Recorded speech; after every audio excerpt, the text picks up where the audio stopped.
प्रज्ञासूर्य, क्रांतीसूर्य, भारतीय संविधानाचे निर्मिक भारतरत्न डॉक्टर बाबासाहेब आंबेडकर या महामानवाच्या सामाजिक, वैचारिक, शैक्षणिक आणि क्रांतिकारी चळवळींना आपल्या गीत गझल काव्याच्या माध्यमातून लोकांपर्यंत पोहोचवण्याचे कार्य करणारे व्यक्ती म्हणजे लोककवी डॉक्टर वामनदादा कर्डक हे होय.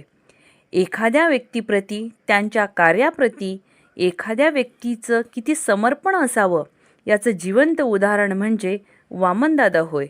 ज्याप्रमाणे विठ्ठल भक्तीत रंगून जगद्गुरू संत तुकाराम महाराजांनी विठ्ठलांच्या भेटीसाठी आर्त तळमळीने हजारो अभंगांची रचना करून पंढरपूरचा विठोबा, त्याची भावभक्ती आणि वारकरी संप्रदाय महाराष्ट्राच्या कानाकोपऱ्यात पोहोचवण्याचे अलौकिक कार्य केले, अगदी त्याचप्रमाणे वामनदादांनी डॉक्टर बाबासाहेब आंबेडकरांची समग्र जनक्रांती महाराष्ट्रातील वंचित, पीडित, शोषित जनांपर्यंत पोहोचविली.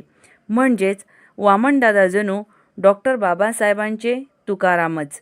वामनदादा कर्डकांनी वेगवेगळ्या विषयांवर शब्दबद्ध केलेल्या 7,000हून अधिक गीत, गझल आणि कविता आहेत. मात्र त्यांच्या प्रत्येक काव्य, गीत, गझलांचा केंद्रबिंदू हा चालता बोलता माणूस आहे. अशा या आधुनिक तुकाराम असलेल्या वामनदादांच्या काही निवडक कविता, गीत आणि गझल आपल्यासमोर सादर करताना मनी हर्ष वाटतो. संसार सोडला मी ही त्यातीलच एक क्रांतिकारी गझल.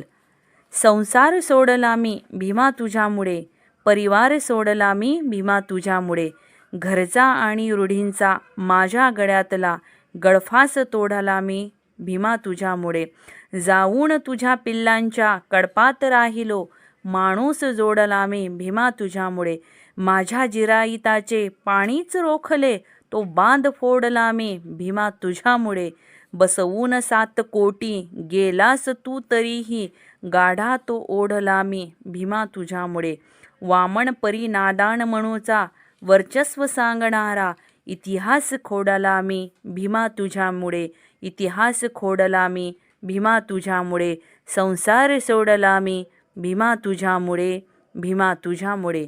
धन्यवाद.